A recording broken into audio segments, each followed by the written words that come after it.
Shalom. Ya, pada pagi hari ini sesuai dengan tema yang diberikan oleh Bapak Gembala untuk 2 bulan ini kita akan bicara tentang Injil Kerajaan. Maka saya akan tetap membahas tema yang sama. Kita baca dari Matius 4 ayat 23.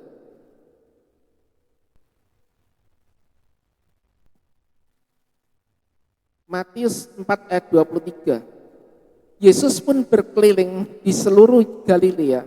Ia mengajar dalam rumah-rumah ibadat dan memberitakan Injil Kerajaan Allah serta melenyapkan segala penyakit dan kelemahan di antara bangsa itu. Sedemikian pemberitaan firman Tuhan, dan saya akan mengambil tema pada pagi hari ini adalah konsep kerajaan Allah.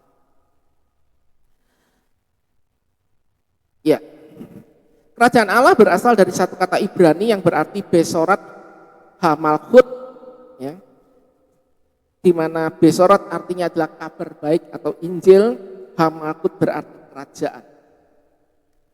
Sebenarnya tentang kerajaan Allah ini bukan menjadi konsep baru yang dibawa oleh Yesus di dalam di dalam Injil, tetapi sejak manusia diciptakan, konsep kerajaan Allah ini sudah Allah sendiri yang menerapkan di dalam kehidupan manusia.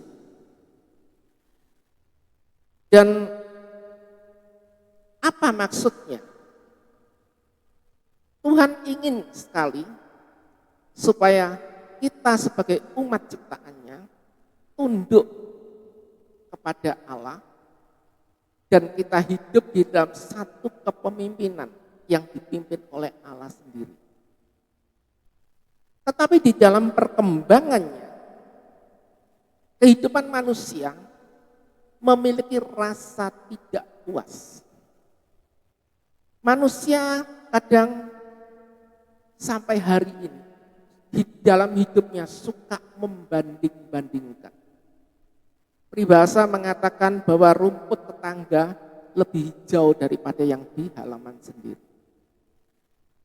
Sehingga akhirnya manusia memberontak terhadap Allah. Dan mereka minta memiliki raja sendiri. Sehingga melalui Musa dibentuklah suatu tim kepemimpinan yang sampai akhirnya muncul raja pertama di dalam kehidupan orang Israel, yaitu Allah memilih Saul sebagai raja. Tetapi pemberontakan ini bukan manusia tidak terima pada waktu mereka dipimpin oleh Musa.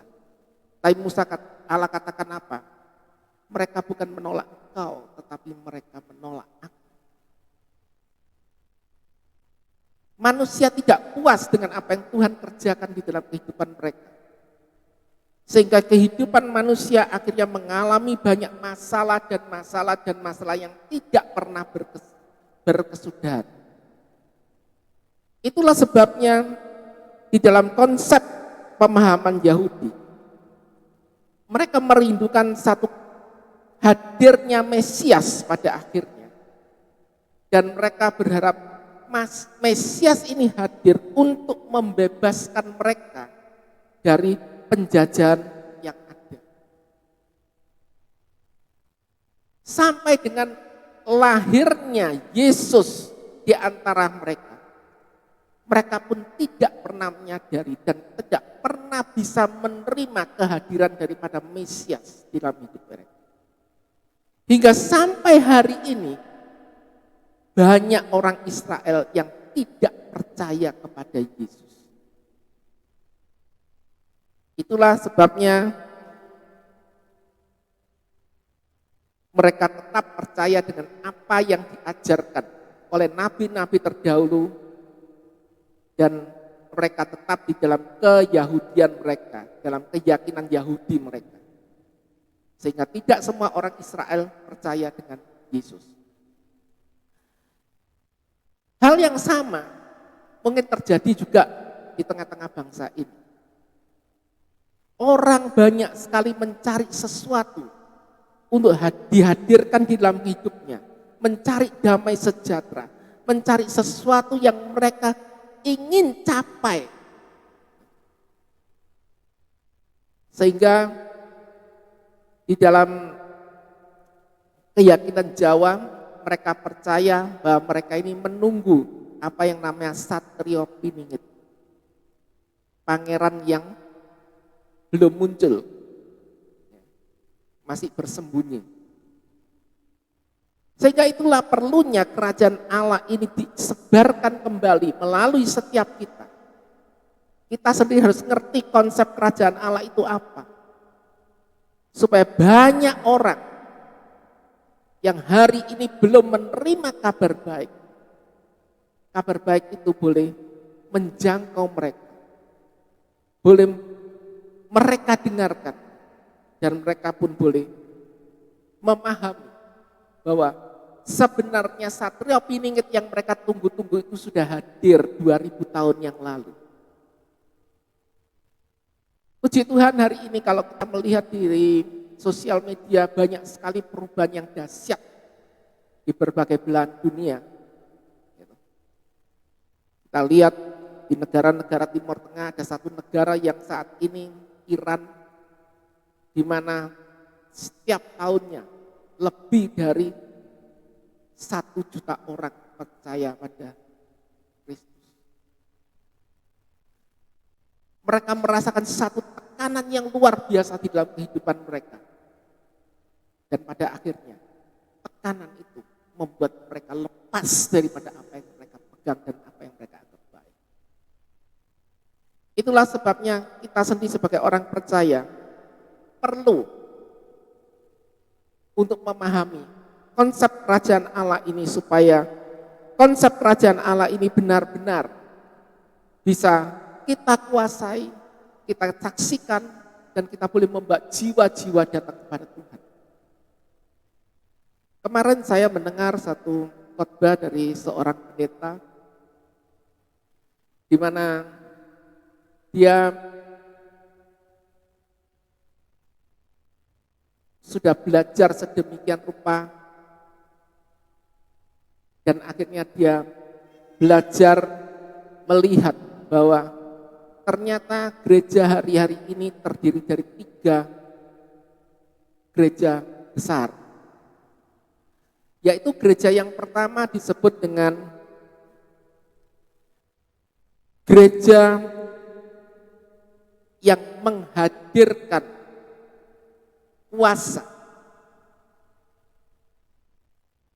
Di mana orang diundang untuk datang ke gereja dan mereka di situ diberikan satu penghiburan yang luar biasa, sukacita di dalam musik mereka, diberikan firman-firman yang menguatkan dan diberikan penekanan-penekanan secara psikologi, dan gereja ini bertumbuh dalam waktu yang sangat singkat.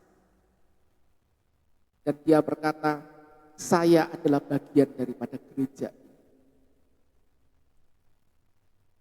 Dan ternyata setelah berjalan lebih dari 10 tahun, gereja-gereja ini banyak ditinggalkan orang.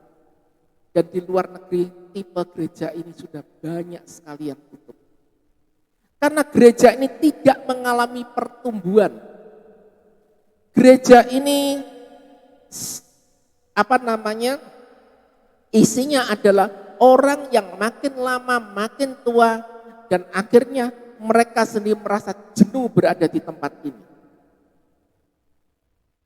Gereja ini mereka rasakan hanya sebagai sesuatu yang menguatkan dan mengentertain, menghibur mereka.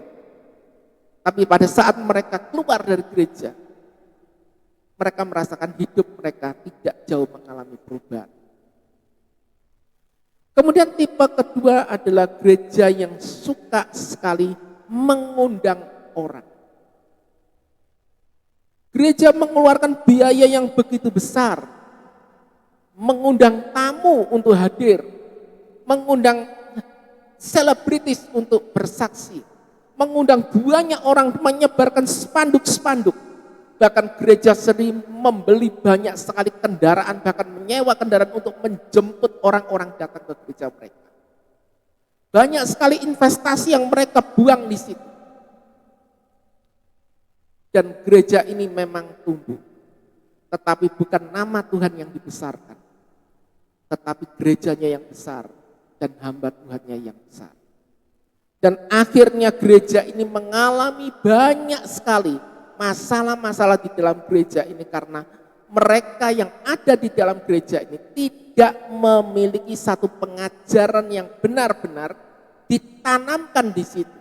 Setiap mereka yang hadir memberikan pengajaran, memberikan kesaksian, di mana tidak memiliki satu konsep yang benar-benar memupuk jemaat untuk mengalami suatu pertumbuhan yang berakar dan berbuah.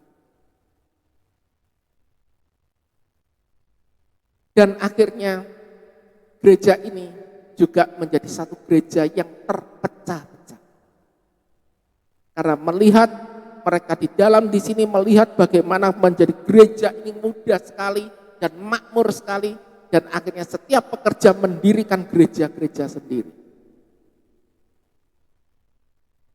Dan gereja yang ketiga adalah jenis gereja yang benar-benar hamba Tuhannya, jemaatnya pergi keluar, menjangkau jiwa-jiwa, dan mereka membawa jiwa-jiwa baru datang ke gereja. Gereja ini memiliki anak sekolah minggu, gereja ini memiliki pemuda remaja, dan banyak sekali pengajaran-pengajaran di gereja ini, di mana gereja ini yang konsisten melakukan satu regenerasi dan perubahan yang dinamis dan mengalami pertumbuhan yang luar biasa.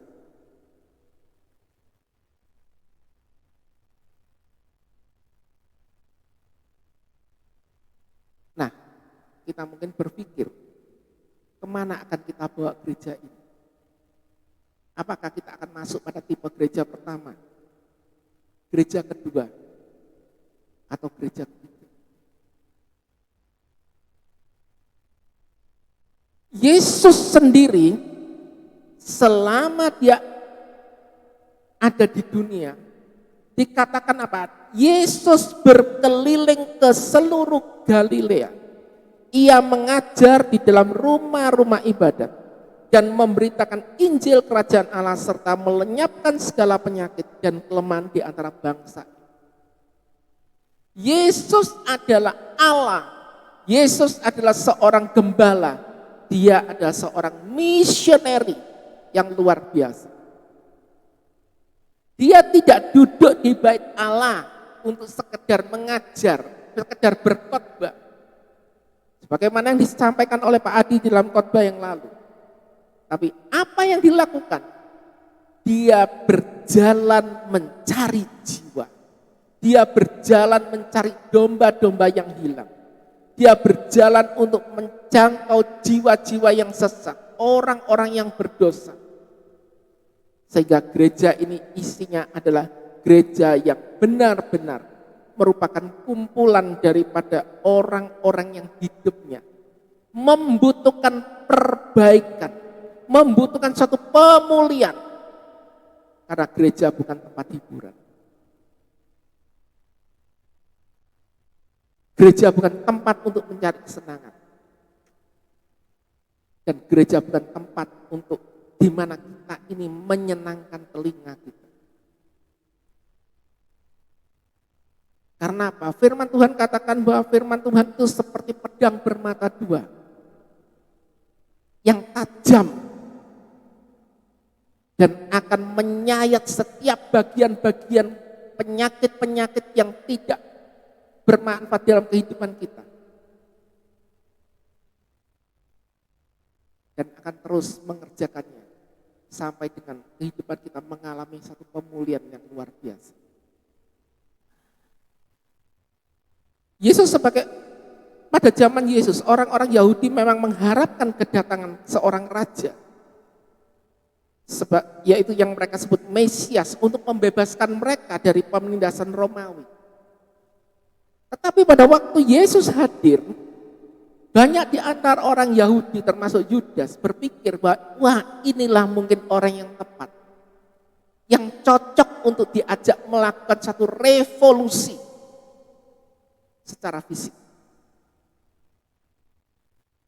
Banyak yang tidak memahami bahwa Yesus hadir bukan untuk menciptakan kerajaan dunia,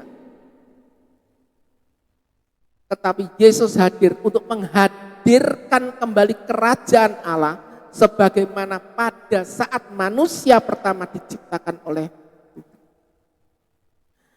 Itulah yang diceritakan oleh 3 Injil sinoptik di dalam 4 bagian Injil yang ada di dalam kitab Matius, Markus, dan Lukas, gitu. Sehingga dampak daripada penginjilan daripada kerajaan Allah ini memiliki 4 sisi yang bisa saya petik pada pagi hari ini. Pertama, kerajaan Allah membawa harapan dan pemulihan bagi umat manusia yang terhilang dan menawarkan pengampunan dosa, kehidupan kekal, dan hubungan yang dipulihkan dengan Allah. Jadi Injil kerajaan Allah konsep pertama adalah memberikan harapan dan pemulihan. Injil kerajaan menawarkan solusi bagi kondisi spiritual umat manusia yang terhilang akibat dosa.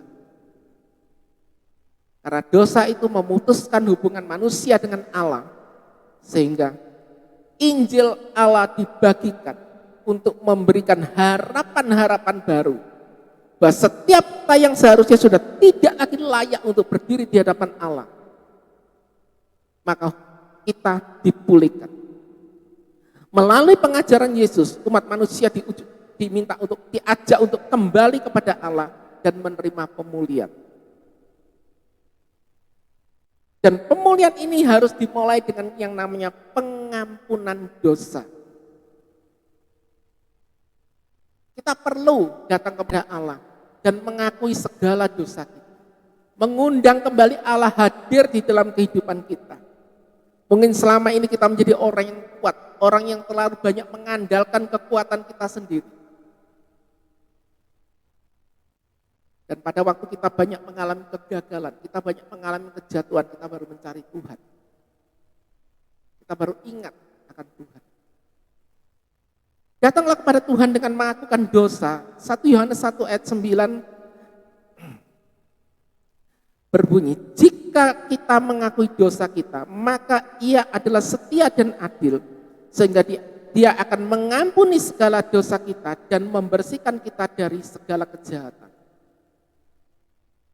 Ayat ini menekankan bagi setiap kita bahwa pengampunan dosa ini adalah satu basic penting. Jadi tidak hanya kita percaya kepada Yesus cukup. Pengampunan dosa ini adalah satu basic penting yang harus dilakukan agar kita mendapatkan pengampunan. Itulah sebabnya yang namanya pengampunan dosa ini tidak cukup untuk dilakukan sekali pada waktu kita bertobat atau berbalik kepada Tuhan. Pengampunan dosa ini harus selalu dilakukan dari waktu ke waktu, dari hari ke hari, setiap saat. Bukan berarti kita sudah mendapatkan pengampunan dosa, kemudian kita melakukan kejahatan lagi, kemudian kita datang lagi untuk minta pengampunan dosa. Tidak begitu. Tetapi bagaimana kita menyadari bahwa dalam kehidupan kita, walaupun kita sudah berusaha berbuat baik menurut kita, belum tentu apa yang kita lakukan baik itu selalu benar di hadapan Allah. Itulah pentingnya kita setiap doa kita datang kepada Tuhan, kita berdoa, Tuhan ampuni akan dosa dan kesalahan. Supaya doa kita tidak menjadi satu kalimat di hadapan Tuhan. Itu aja cukup? Tidak. Masih ada banyak parameter-parameter yang harus kita lakukan. Padahal dari mimbar gereja seringkali kita hanya diingatkan bahwa pengampunan itu gitu, hanya bisa dilakukan melalui pengampunan dosa, melakukan kebaikan dan sebagainya. Ternyata itu tidak cukup. Bulan yang lalu saya membaca bagian firman Tuhan dan saya dikagetkan bahwa ada ternyata satu hal yang yang tidak pernah kita singgung dan bahas, bahwa ternyata hal itu sangat berpengaruh pada apa yang namanya keselamatan. Kelihatannya mungkin kita sudah melakukan banyak hal, kita sudah berdoa, kita sudah melakukan pelayanan, kita sudah berdoa untuk orang sakit dan sebagainya. Tapi Tuhan katakan, aku tidak mengenal engkau. Itu sudah fatal. Tapi kemudian masih ada hal lagi yang bila kita tidak lakukan, Yesus katakan sama dengan engkau menolak aku.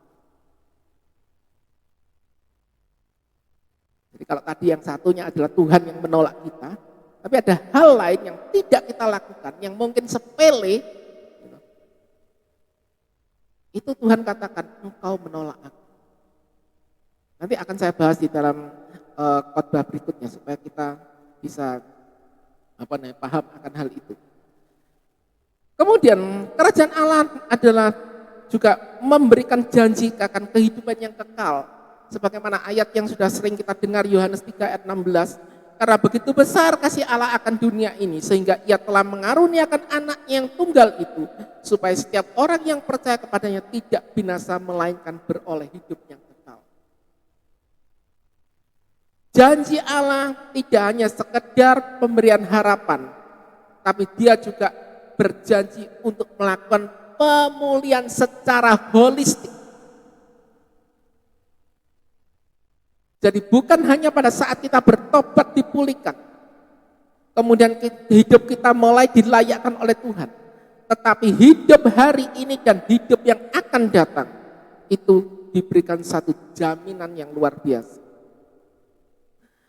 di mana kehidupan yang dipulihkan ini di dalam Roma 5 ayat 10 dikatakan, sebab ketika kita berseteru dan diperdamaikan dengan Allah oleh kematian anaknya, lebih-lebih kita yang telah diperdamaikan dan diselamatkan oleh hidupnya. Jadi kehadiran Yesus di dunia ini tidak hanya sekedar mengajar, memberikan mujizat-mujizat kepada mereka yang memang membutuhkan pemulihan di dalam fisik maupun iman, tetapi juga melalui kematiannya dia melakukan penebusan, membayar lunas segala hutang darah kita. Tidak ada seorang sobat, orang tua kita sekalipun, yang rela memberikan hidupnya bagi kita. Orang tua mungkin tidak akan tega melihat anaknya sakit. Orang tua mungkin rela untuk memberikan ginjalnya bagi anaknya. Mungkin rela memberikan matanya untuk anaknya. Tetapi tidak akan pernah ada ceritanya orang tua memberikan hidupnya untuk anak. Orang tua akan berjuang, tetapi perjuangan manusia ada batas. Dan dia tidak akan mungkin melakukan yang lebih daripada kebatas yang mampu dia berikan. Konsep kedua, kerajaan Allah mengajarkan manusia untuk hidup sesuai dengan nilai-nilai kerajaan Allah, seperti kasih, keadilan, dan perdamaian. Kasih ini berkali-kali ditekankan di dalam firman Tuhan.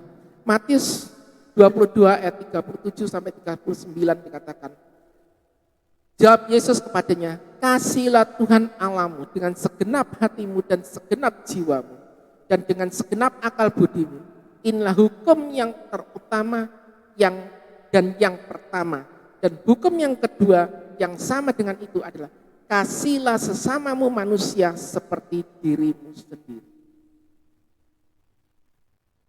Banyak orang yang hari-hari ini hidupnya fokus kepada Tuhan. Baik, melakukan ini itu ditunda karena Senin ada pelayanan, 2 ada Selasa ada doa, 3 ada kunjungan ini dan ini semua dilakukan atas nama Tuhan. Baik, karena firman Tuhan juga katakan, kasihlah Tuhan Allahmu dengan segenap hatimu dan dengan segenap jiwamu, dengan segenap akal budi. Tetapi ada banyak orang yang fokusnya hanya kepada Tuhan, melayani apa yang disebut mereka pelayanan di dalam tanda kutip. Kehidupannya dengan sesama, yang namanya kasih, itu hanya sebatas di dalam konteks pelayanan. Karena ada program kunjungan, ikut kunjungan.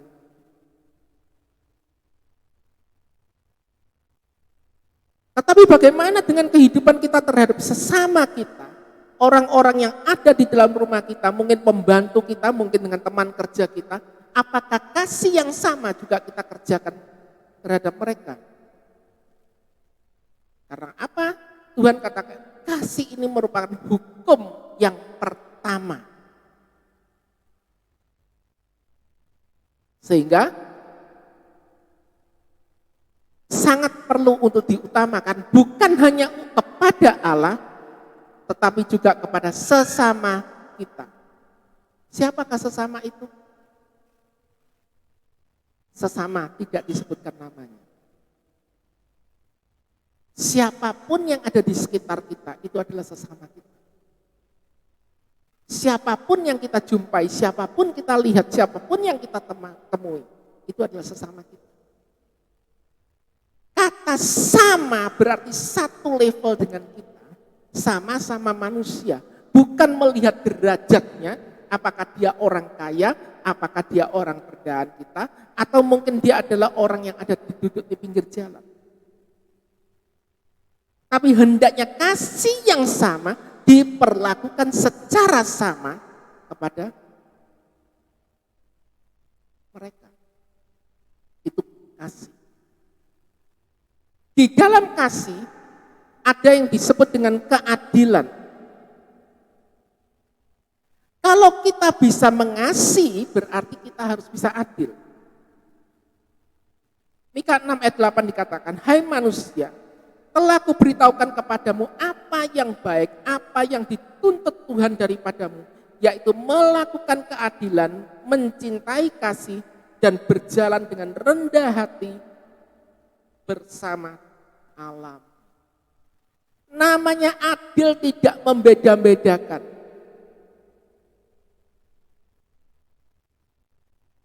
Sehingga apa? Kalau kita memperlakukan sesuatu yang baik kepada keluarga kita, lakukan hal yang sama juga kepada orang lain. Kalau kita bisa melakukan sesuatu kepada orang lain yang dekat dengan kita, lakukan juga pada orang lain yang mungkin tidak kita kenal. Itu yang namanya adil. Di dalam kasih berarti tidak ada keadilan saja, tetapi juga ada perdamaian. Matius 5 ayat 9 dikatakan, berbahagialah orang yang membawa damai karena mereka disebut anak-anak Allah. Orang yang memiliki kasih berarti dia adalah juru damai. Karena apa? Orang yang memiliki kasih tidak suka dengan yang namanya keributan. Tidak suka mendengar apa yang namanya rumor. Begitu ada sesuatu yang dia anggap ini adalah sesuatu yang harus diselesaikan, maka dengan kasih dia membawa berita damai, membawa satu pemulihan juga kepada orang lain, supaya mereka juga mengalami kedamaian tersebut. Di dalam kasih berarti harus mengasihi musuh. Matius 5 ayat 44 dikatakan, tetapi aku berkata kepadamu, kasihlah musuhmu dan berdoalah bagi mereka yang menganiaya kamu. Angel.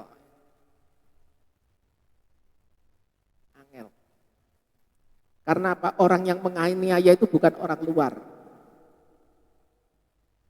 Orang yang menganiaya ini orang dekat. Ya kan? Orang mungkin satu rumah, orang mungkin satu kantor. Ya kan? Kita mungkin bisa mengasihi orang luar. Dengan mudah kita berkata maaf ya. Tetapi kadang dengan orang satu rumah itu, kadang-kadang satu tempat tidur pun kadang-kadang sangat sulit untuk kita berkata maaf.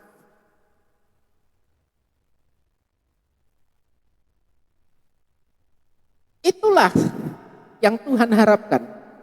Kasihlah musuhmu dan berdoalah bagi mereka yang menganiaya kamu. Karena penghakiman itu bukan bagian kita. Lepaskanlah pengampunan itu supaya kau juga memperoleh pengampunan. Poin yang ketiga, Injil Kerajaan Allah mendorong manusia untuk mengutamakan Allah dan sesama, serta untuk melayani dunia dengan kasih dan belas kasihan. Apa bedanya kasih dan belas kasihan? Mengutamakan Allah. Matius 6 ayat 33 berkata, carilah dulu kerajaan Allah dan kebenarannya, maka semuanya akan ditambahkan kepadamu. Wow, ekonomi tambah sulit ya. Biasanya Sabtu, Minggu, bisnis lagi rame-ramenya. Mengutamakan cuan itu sebenarnya lebih penting daripada mengutamakan Tuhan. Sehingga banyak orang rela mengejar yang namanya cuan daripada Tuhan. Mencari Allah itu kan gampang, kan tidak harus ke gereja. Doa kan bisa. Di internet juga banyak firman Tuhan. Kalau konsep ini kita pelihara di dalam kehidupan kita, maka bukannya tidak baik, tapi saya yakin kehidupan kita tidak akan bisa mengalami yang namanya pertumbuhan yang baik. Karena apa? Pertumbuhan yang baik sebagaimana tanaman itu ditanam di dalam satu media yang benar, di tempat yang sama, disiram secara rutin di tempat yang sama, dan dia akan bertumbuh dan berbuah di tempat itu. Tidak akan tanaman bisa tumbuh di tempat ini, kemudian dipindahkan ke tempat itu, dipindahkan tempat itu, dan banyak tangan yang menanganinya.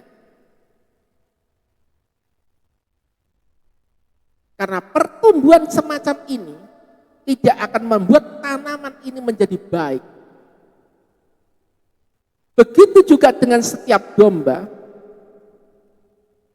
Seorang gembala akan senantiasa menggembalakan dombanya dan mencarikan yang Alkitab disebut rumput yang hijau dan air yang teduh. Supaya apa? Tuhan ingin memastikan setiap domba-dombanya terpelihara dengan makanan yang baik dan dengan air kehidupan yang benar. Sehingga tidak bisa kita hanya sekedar bahwa domba ini diikat di sana untuk makan dan besok diikat di sana untuk makan, pokoknya disediakan makan. Itulah sebabnya firman Tuhan katakan cari dulu kerajaan Allah, bukan hanya sekedar cari Allah, tapi kebenaran itu temukan di dalam kehidupanmu. Tangkap kebenaran itu, jadikan rema di dalam kehidupanmu, supaya apa? Engkau mengalami satu pertumbuhan iman yang luar biasa. Dan pada waktu imanmu itu tumbuh, firman Tuhan katakan perintahkan gunung itu untuk beranjak, maka gunung itu akan beranjak. Itu yang dimaksud. Sehingga segala sesuatunya Tuhan akan tambahkan dalam kehidupan kita. Ada banyak hikmat, ada banyak pengertian yang kita asalnya tidak mengerti, akan kita dapatkan. Karena apa? Firman Tuhan katakan hikmat itu lebih daripada emas. Apa yang kita cari di dunia itu, duit itu memang penting, cuan itu penting. Tapi firman Tuhan katakan hikmat itu lebih berharga daripada emas. Karena hikmat itu datangnya hanya dari kebenaran firman Tuhan. Itulah kenapa pada waktu Salomo ditanya oleh Allah, Salomo, apa yang kau minta daripadaku? Salomo berkata, berikan aku hikmat untuk bisa mengadili bangsa ini. Bangsa yang bebal, bangsa yang keras kepala. Dan Tuhan katakan, karena engkau tidak meminta kekayaan daripadaku, maka aku akan berikan hikmat dan kekayaan. Inilah pentingnya memahami ini. Jadi pencari kerajaan Allah ini bukan hanya sekedar kita mikir pada waktu kita ke gereja kita dapat cuan, bukan. Tetapi di dalam kerajaan Allah carilah kebenarannya. Maka di dalam kebenaran itu engkau akan mendapatkan hikmat.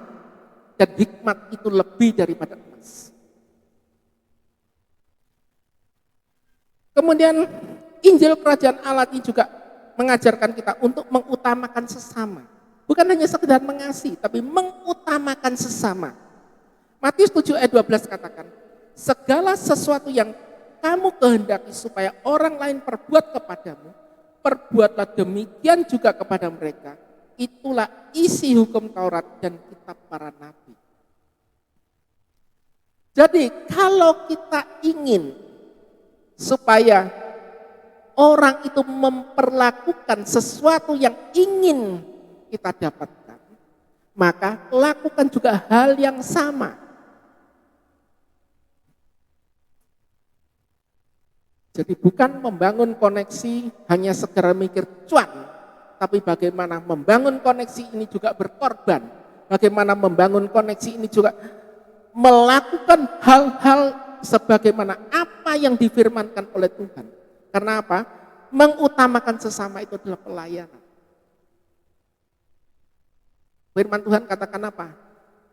Barang siapa memberi segelas air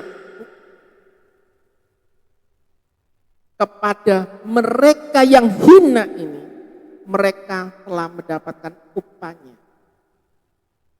Barang siapa, tidak disebutkan bila si A, bila si B, bila pendeta, siapa saja, barang siapa. Aku kan gak bisa melayani. Melayani kan tugasnya Pak Adi, Ibu Gembala, majelis. Dikatakan apa? Memberi segelas air. Siapa yang gak punya air? Firman Tuhan tidak katakan bilang kau memberikan uang. Tidak memberikan hartamu. Tapi firman Tuhan katakan memberi segelas air. Tuhan tidak minta banyak syarat. Kalau kamu tidak bisa menyampaikan kesaksian, engkau tidak bisa membawa jiwa datang kepada Tuhan, engkau tidak bisa melakukan hal yang paling sederhana yang bisa lakukan apa? Berdoa, berdoalah untuk sesamamu.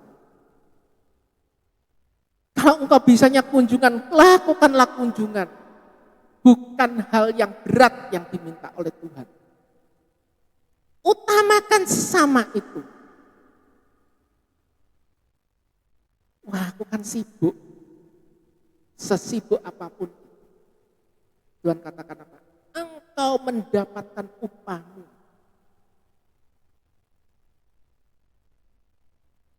Apa yang kau kerjakan di dunia ini tidak ada yang sia-sia. Segala sesuatu yang kau lakukan diperhitungkan Tuhan. Dan kau tidak akan pernah dirugikan. Allah kita adalah Allah yang luar biasa. Allah yang tidak akan pernah berhutang kepada kita. Apapun yang kita kerjakan, Tuhan selalu perhitung. Amin. Di dalam Injil Kerajaan mengajar kita untuk melayani dengan kasih. Galatia 5 ayat 13 dikatakan, sebab kamu telah dipanggil untuk bebas. Hanya jangan kebebasan itu menjadi kesempatan bagi daging, tetapi layanilah seorang yang lain dengan kasih. Jadi jangan kau melakukan sesuatu atas hitung-hitungan. Kalkulatormu jangan dipakai pada waktu kau melayani. Wah, akan sibuk, aku enggak ada waktu. Wah, lah aku cuma punyanya ini, kalau aku kasihkan, lah aku apa?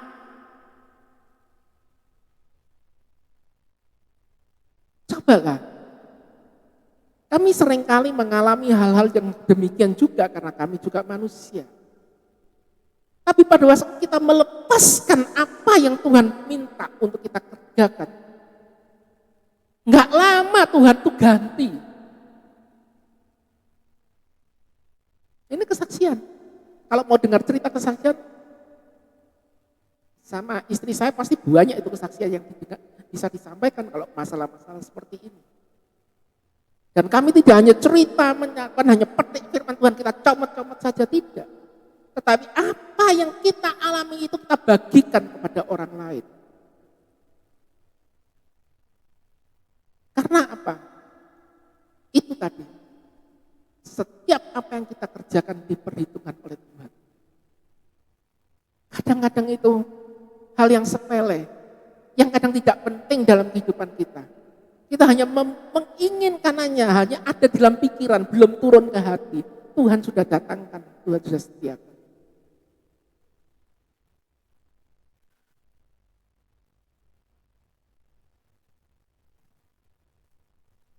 Keempat, Injil Kerajaan Allah juga memberikan suatu pandangan mengenai sebuah pengharapan yang akan datang dan pemulihan bagi seluruh umat manusia. Harapan untuk pemulihan. Dari dulu yang disampaikan cuma itu aja, pemulihan. Tapi hidup ini kok jatuh bangun. Wahyu 21 ayat 4 katakan, ia akan menghapus air mata dari mata mereka dan maut tidak akan ada lagi. Tidak akan ada lagi perkabungan dan tidak ada lagi ratapan. Tidak ada lagi kesakitan sebab segala sesuatu yang lama telah berlalu. Kok rasanya abstrak ya? Wong hidup semakin hari nggak semakin gampang, semakin susah.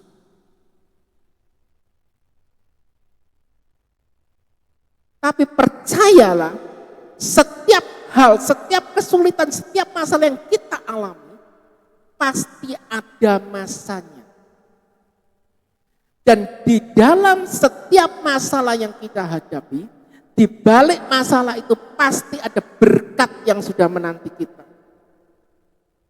Kalau kemarin di dalam persekutuan rumah tangga, Pak Adi katakan bahwa setiap masalah yang kita hadapi, pasti akan membawa kita naik tingkat. Go to the up level. Kita lihat kehidupan daripada seorang Yusuf. Masalah yang dia hadapi bukan masalah yang kecil. Masalah tidak disenangi oleh saudaranya, masalah dimasukkan ke dalam sumur, masalah dijual, masalah dijadikan budak di situ. Kemudian difitnah lagi, setelah fitnah masuk penjara. Tapi kita lihat pada akhirnya, dari yang dipandang hina oleh manusia, diangkat tinggi oleh Tuhan, dan dia boleh menjadi seorang mangku bumi di Mesir. Mungkin kisah ini terlalu muluk dalam kehidupan kita. Tapi kalau kita mau jeli melihat kembali sejarah perjalanan hidup kita masing-masing, kita mau meneliti kembali dalam kehidupan kita, cara yang paling sederhana adalah buatlah sebuah garis horizontal di dalam secari kertas. Kemudian buatlah satu titik. Titik ini boleh mewakili masa apa saja. Dan kemudian buatlah titik di atas dan buatlah titik di bawah. Coba gambarkan di dalam garis itu. Apabila kita mengalami masalah di titik itu, kemudian tariklah garis. Seberapa dalam masalah yang kita hadapi. Dan setelah itu kita renungkan. Apa yang kita alami sesudahnya? Apakah kita kembali pada garis yang sama? Ataukah kita naik ke garis yang atas? maka kita akan bisa menghitung berkat-berkat Tuhan yang luar biasa dalam hidup kita. Silakan dicoba nanti di rumah. Mungkin hari ini yang kita lihat hanya masalah. Tapi kalau kita mau melihat firman Tuhan, pujian yang kita nyanyikan setiap kali apa? Hitunglah berkat-berkatmu. Nanti coba di rumah buat garis horizontal. Ya, dilihat berapa dalam masalah yang kita miliki dan berapa besar masalah yang berkat yang kita dapatkan kemudian. Maka kita akan bisa bersyukur bahwa Allah yang kita sembah Allah yang luar biasa. Janji kehidupan kekal, Roma 12 ayat 18 katakan, jika mungkin sedapat-dapatnya hiduplah dalam perdamaian pada semua orang. Kalau hidup kita itu damai, maka segalanya baik dalam hidup kita. Tetapi kalau kita merasakan bahwa hidup kita ini baik-baik saja, fine and oke saja, berbahaya. Karena apa? Pada titik itu kalau kita tidak waspada, maka kita akan menghadapi satu kejatuhan.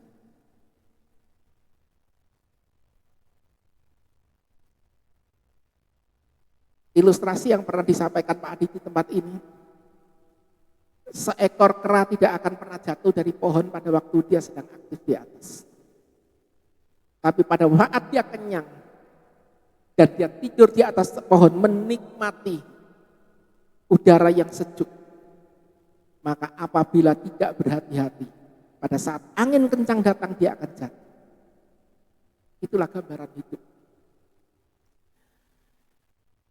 Yesaya 32 ayat 17 katakan, dan hasil daripada keadilan akan menjadikan perdamaian, dan hasil daripada keadilan akan ketenangan dan keamanan untuk selama-lamanya. Orang yang membawa damai, orang yang melakukan kasih, orang yang adil kepada sesamanya, maka hidupnya akan mengalami apa yang namanya ketenangan. Dia tidak akan pernah mengalami suatu kondisi pasang surut. Karena apa? Kehidupan kita senantiasa dekat dengan Tuhan, dan kehidupan itu kita lakukan di firman Tuhan, kita lakukan dalam kehidupan kita, dan Tuhan senantiasa akan memelihara kehidupan kita. Kesimpulan daripada apa yang kita perenungkan pada hari ini, firman Tuhan, kerajaan Allah mengajarkan satu hal penting kepada kita yang disebut dengan adova chesed. Adova ini mengacu pada pengabdian dan ibadah kepada Tuhan, mencakup hubungan spiritual dan moral kepada Allah. Chesed ini berarti kasih sayang atau kebaikan yang menggambarkan perlunya berbuat baik dan bersikap penuh kasih terhadap sesama manusia. Jadi kalau agama seberang mengatakan orang beragama itu perlu melakukan yang namanya hablum minullah dan hablum minanas, membangun hubungan yang baik dengan Allah dan dengan manusia. Di dalam kekristenan itu sudah ada dari dulu. Sebelum mereka ada, kita sudah ada.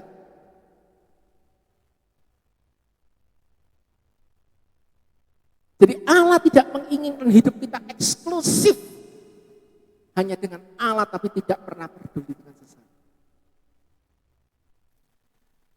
Satu kesimpulan yang kita perlu akhiri untuk menutup firman Tuhan pada pagi hari ini, Pak Adi kemarin menyampaikan kepada saya, Pak, perlu ditekankan bahwa Injil Kerajaan ini bersifat holistik. Holistik berasal dari kata hul, menyeluruh. Ya. Jadi firman Allah mencakup berbagai aspek kehidupan manusia secara menyeluruh. Berikut ada beberapa alasan. Pertama, yaitu aspek spiritual dan fisik. Pada waktu spirit kita dibangun, pada waktu spirit kita dipulihkan, maka fisik kita akan mengalami pemulihan. Dunia berkata mensana in corpore sano, di dalam jiwa yang sehat terdapat tubuh yang sehat. Kenyataannya apa? Ada banyak orang yang jiwanya bermasalah di rumah sakit jiwa. Bahkan juga ada banyak orang bermasalah. Orang psikolog mengatakan semua orang punya sakit jiwa. tetapi dia tidak pernah mengalami pemulihan. Ahli jiwa hanya bisa memberikan konseling, ahli jiwa hanya bisa memberikan terapi obat, tetapi tidak ada yang bisa menyembuhkannya. Tetapi pada saat mereka mengalami pemulihan spiritual mereka, maka fisik mereka akan mengalami pemulihan. Ini penting. Kerajaan Allah mengajarkan tentang kehidupan sosial. Bagaimana kita memberikan kasih kita, memberikan keadilan kita, kedamaian kepada sesama kita, mengutamakan orang lain. Ketiga, transformasi moral dan etika. Perubahan hidup, Injil mendorong pengikutnya untuk hidup berdasarkan prinsip-prinsip moral yang tinggi dan etika yang baik. Panggilan untuk melayani, Injil mengajak umat untuk melayani sesama, menciptakan dampak-dampak yang positif di tengah-tengah masyarakat. Kadang kita merasa dikucilkan, kemudian kita seringkali melakukan suatu hal-hal yang kadang-kadang aku diperlakukan begini, kok aku harus begini. Bahkan yang lebih ekstrim lagi, kadang-kadang di kampung ada yang tidak mau mengikuti kegiatan-kegiatan karena merasa tidak cocok dengan konsep-konsep yang diyakini. Nah, ini sangat berbahaya. Keterkaitan Injil Kerajaan Allah juga mengilim satu keterkaitan yang erat dengan alam. Kita diajar untuk bagaimana Injil mengajarkan tanggung jawab manusia terhadap ciptaan Tuhan. Mendorong kita untuk mengelola sumber daya alam yang ada dengan bijak. Tuhan menyediakan alam ini bagi kita. Kita boleh mengeksplorasinya, tetapi bukan untuk keserakahan, tetapi untuk kesejahteraan kita bersama. Dan Injil adalah keseluruhan daripada rencana Allah. Rencana Allah adalah mencakup semua aspek kehidupan dan ciptaan yang Tuhan sudah berikan kepada kita. Kita sebagai orang yang diciptakan Tuhan, sebagaimana Adam diciptakan, Tuhan berkata apa? Peliharalah taman ini, termasuk isinya. Dan hal yang sama juga Tuhan percayakan kepada kita. Supaya orang-orang yang memegang mandataris Allah untuk meneruskan Injil Kerajaan Allah bagi setiap orang yang ada di lingkungan kita. Mari kita sama-sama tundukkan kepala.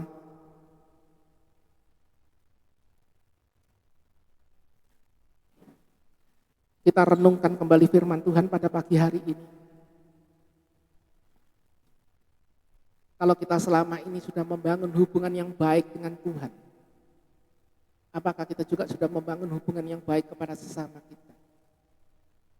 Kepada orang-orang terdekat di dalam rumah kita, orang-orang dekat di dalam pekerjaan kita, ataukah mungkin orang-orang yang perlu kita kasihani di sekitar rumah kita? Apakah kita sudah melakukan hal yang adil kepada mereka, sebagaimana kita adil pada diri kita sendiri? Kita masing-masing berdoa, minta ampun kepada Tuhan, supaya apa yang kita dengar pada pagi hari ini boleh benar-benar tertanam di dalam lahan hati kita yang paling dalam, yang paling subur, sehingga firman Tuhan boleh berakar, bertumbuh, dan berbuah, dan bisa dinikmati oleh siapa saja yang ada di sekitar kita. Kita menjadi berkat bagi banyak orang.